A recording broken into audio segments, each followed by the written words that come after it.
SHALA log 003 on the Ides of March 2020. Setting up ritual space-time at home. In my theory of this practice, there's a triple support structure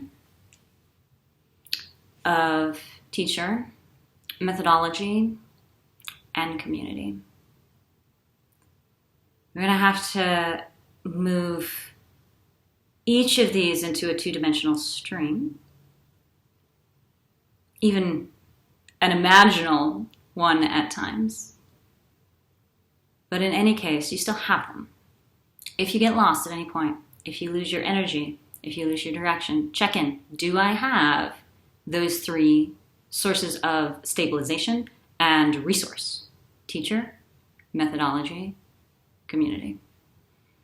The meta message at the SHALA for 10 years has been learn to sort it out when one or more of those streams of support get a little sketchy. Right? So I have never taught on Fridays. You come in, you do it without the teacher. Totally works, right? So for many of you, the support structure will be moving even more into two-dimensionals or imaginal forms. You will still sort it out.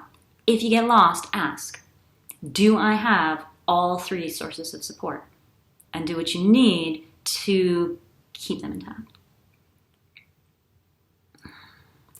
When I moved to Ann Arbor at the end of 2009, I'd been told that they will not get this practice in the Midwest. You will be alone. And I had the biggest self-pity apocalypse about all of that. Up until then, I practiced every day with teacher, practice, and community. Almost always with senior teachers, most of them certified, amazing supports to hold the space for me. The emotional experience that I whipped myself into was really significant, the stories that I was telling myself. And the force of the practice, the conditioning of the positive patterns or samskaras inside of me was so strong despite my ego that that day after the winter solstice in 2009, I rolled out my mat in this foreign place and suddenly it worked.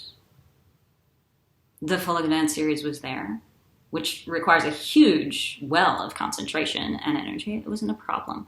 Been invested in so deeply by my teachers in particular that it was fine. I could do it myself in a different setting without the drama. You have been so supported. It's been in my mind all along that we can get to a time like this. You can do this, and we will support you. So at home, you need a clean and clear space, preferably facing east. Look at this, I got the sun coming up in my eyes. Maybe north. I practice in all kinds of suboptimal situations. Work it out. If you don't have a dedicated space, well, at least you'll have a dedicated time. You roll out your mat in some portion of the home before the family gets up. In any case, even if you do have a dedicated space, the dedicated time matters. We are working at that intersection of space and time to create ritual. So figure out routines. A big part of routine for sacralizing or making sacred, rather, your routine is to set up some sort of an altar. This is going to sound pretty woo-woo for those of you who are committed scientific materialists, but for all of us, I have found it incredibly useful to create a three-dimensional representation of that which is meaningful to you and draws the best out of you. Face it in the morning. Light a candle there. Place something that will stimulate your sense of smell as well, even in the most mild way. Touch items there to stimulate the senses of your fingertips. And remind yourself that there's meaning to this. There's energy in that form of resourcing. On the Slack, I will put a picture of my altar. It's always been there. Please do not ask me about its elements. This is super personal. That's why I won't put it on this video, because I'll make the video public. But you may do the same. You may start to set up a collection, a visual representation of that which is meaningful to you.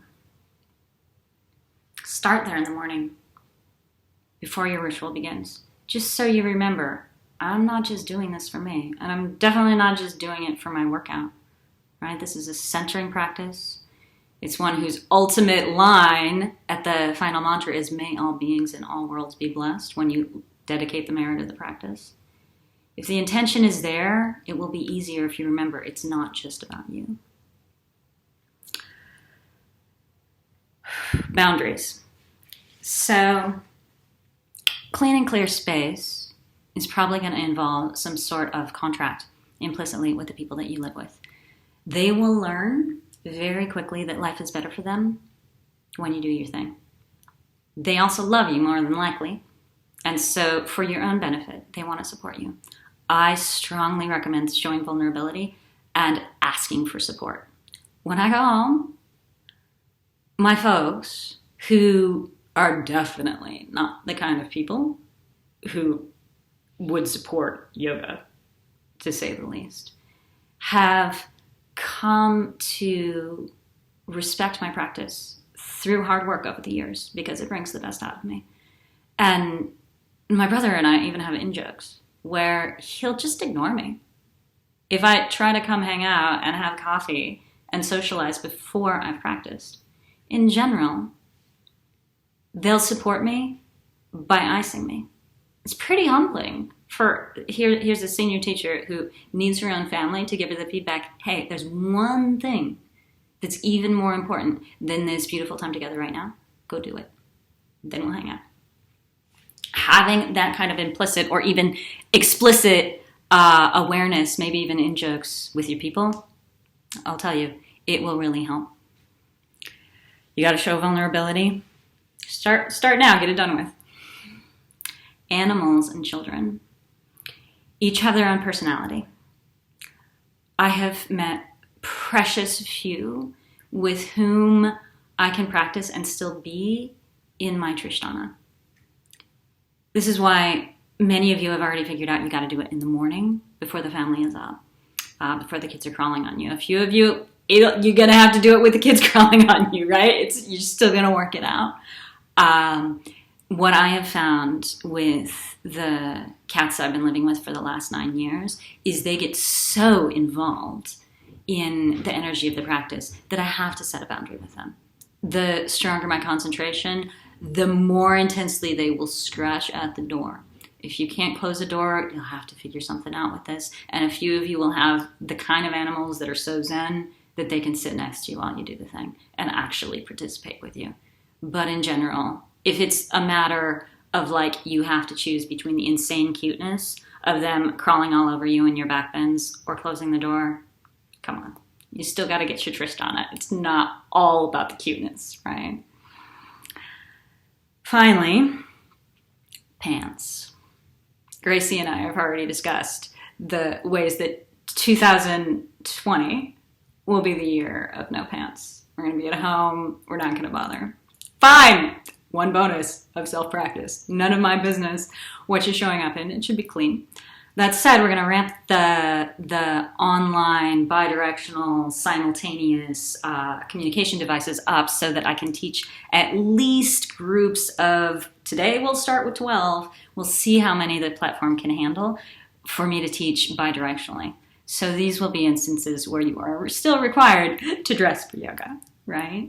The element of simultaneity and bidirectionality are really thin forms of the architecture, but we'll see what we can do to put them in place so that there's a little bit stronger element of accountability when we do the lead classes.